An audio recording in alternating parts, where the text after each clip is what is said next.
മഹാദേവന്റെ അനുഗ്രഹം എല്ലാ ഭക്തരിലും നിറയട്ടെ.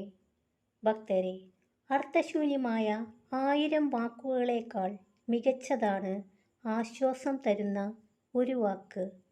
ചിലർക്ക് അവരുടെ ശരികൾ മാത്രമാണ് ശരി, അത് മറ്റുള്ളവരുടെ മനസ്സ് മുറിപ്പെടുത്തുന്നതായാലും.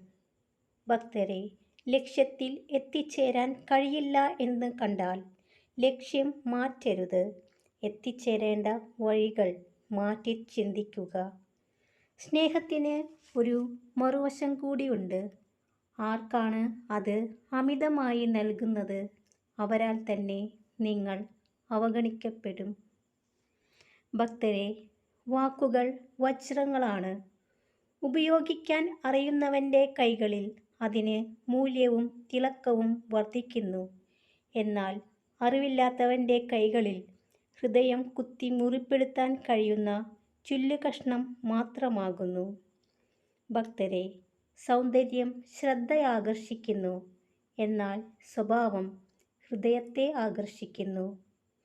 ആവശ്യമില്ലാത്തിടത്ത് നിങ്ങൾ കാണിക്കുന്ന ക്ഷമ, ആവശ്യമില്ലാത്തിടത്ത് നിങ്ങൾക്ക് തോന്നുന്ന കാരുണ്യം, ആവശ്യമില്ലാത്തിടത്ത് നിങ്ങൾ പ്രയോഗിക്കുന്ന മൗനം, ആവശ്യമില്ലാത്തിടത്ത് നിങ്ങൾ കാണിക്കുന്ന സ്നേഹം, ഇവയെല്ലാം അധർമ്മത്തിൽ ചെന്ന് കലാശിക്കുകയും നിങ്ങളുടെ ജീവിതത്തെ പ്രതിസന്ധിയിലാക്കുകയും ചെയ്യുന്നു.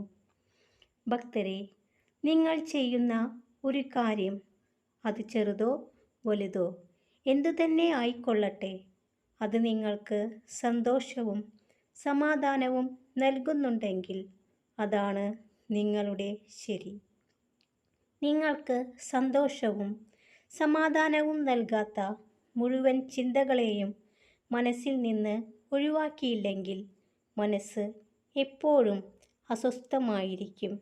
ഭക്തരെ, ഈ ഭൂലോകത്തിൽ ഏറ്റവും കൂടുതൽ ചതിക്കപ്പെട്ടിട്ടുള്ളവരും തോറ്റുപോയവരും ഹൃദയം പൊട്ടി വേദനിച്ചവരും എല്ലാം കളങ്കമില്ലാത്ത സ്നേഹം കൊടുത്ത് ആത്മാർത്ഥമായി പെരുമാറിയ മനുഷ്യരാണ്.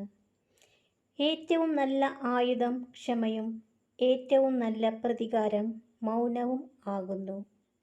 കണ്ണുനിറച്ച ഓർമ്മകളെ സൂക്ഷിച്ചു വെക്കണം. അതോർത്ത് വീണ്ടും കരയാനല്ല, ജീവിതത്തിൻ്റെ യാഥാർത്ഥ്യങ്ങളിൽ ഒരിക്കൽ കൂടി തോറ്റുപോകാതിരിക്കാൻ.